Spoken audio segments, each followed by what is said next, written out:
Today we're gonna break down the kettlebell swing.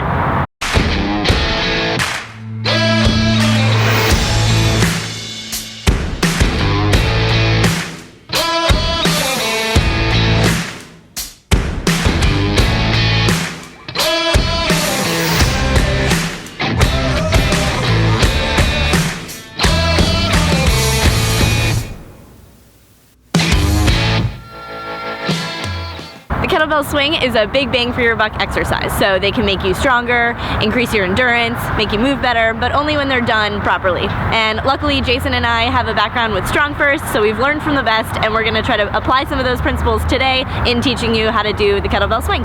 So first things first, what is a kettlebell swing? In a kettlebell swing, I'm gonna use a hip hinge pattern, okay? Meaning I flex using my hips as opposed to bending over using my lower back.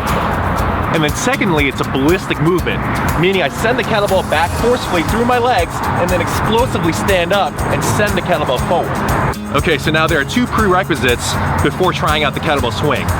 One, can you actually flex back using your hips as opposed to your lower back?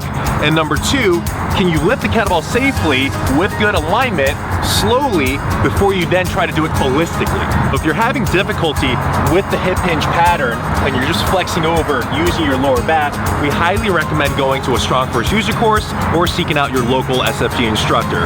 Reason being, it's really tough to figure out what it is happening during your hip hinge, and it helps to have an expert giving you hands-on direction and cueing. Assuming that you can get into your proper hip hinge, the next step is the kettlebell deadlift. So to set up for the deadlift, we're gonna stand with the bell between your heels, not out in front of you at all, but right between the heels, and your feet will be set up about shoulder width apart or maybe slightly wider.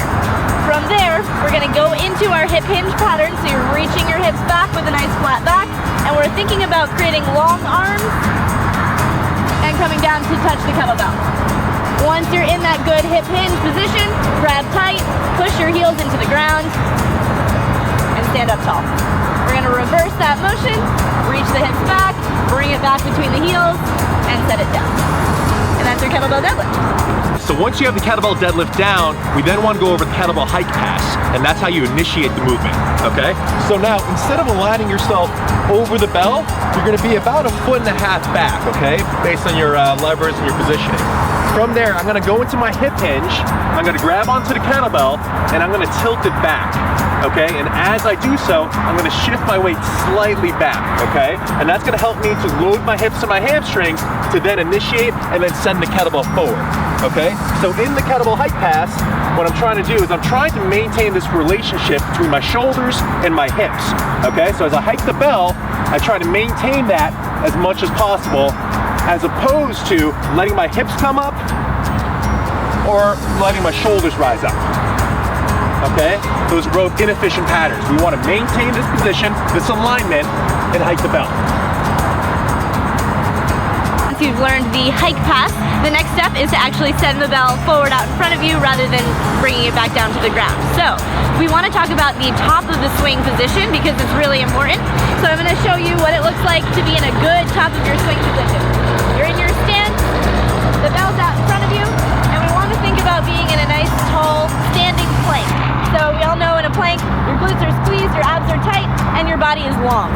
All right, from there, the arms will just be out in front of you, and everything else maintains this good, tall posture. Now, in order to get into that standing plank with your kettlebell, we need to think about driving your feet into the ground, producing force down into the ground, and standing up quickly so that the bell goes out in front of you, and you can maintain that good, tall posture. So what we can do is start with the dead stop swing, which is just one swing at a time, focusing on getting to that good, tall position every time. So we'll start in your hip hinge. We'll start with your hike pass, but instead of bringing it back to the ground, we're gonna actually come up with it. So we're here, hike it back, and return it to the ground.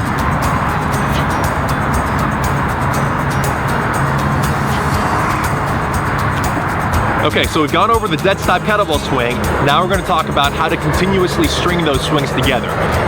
But before we do that, I'm gonna talk to you about sequencing the kettlebell swing. So during the kettlebell swing, ideally what should be happening is you should swing the kettlebell back, then you should push into the floor, and then the kettlebell should float forward. there's going to be a point here where the kettlebell should remain floating in the air. What you don't want to do is then force the kettlebell back. Let it float, and then on its own, you should have the kettlebell come down, and when your arms hit about your rib cage height, that's when you should initiate with the hips going back, okay? If you initiate too early, that could expose your lower back to some injuries and also just mess up the timing of the swing. So a common cue that we hear for teaching the kettlebell swing is to snap the hips. And we haven't said that this whole time, not because we necessarily think that it's a bad cue, but we think there are better ways to learn the kettlebell swing, okay? So during the kettlebell swing, if you overemphasize the snapping of the hips, you're neglecting other areas of your body, like your knees, maybe your head position. What we prefer to think about is pushing into the floor and getting tall. That way we really maximize the amount of drive into the floor as opposed to only emphasizing the hips and potentially muting some energy down into the floor. So here are consecutive kettlebell swings.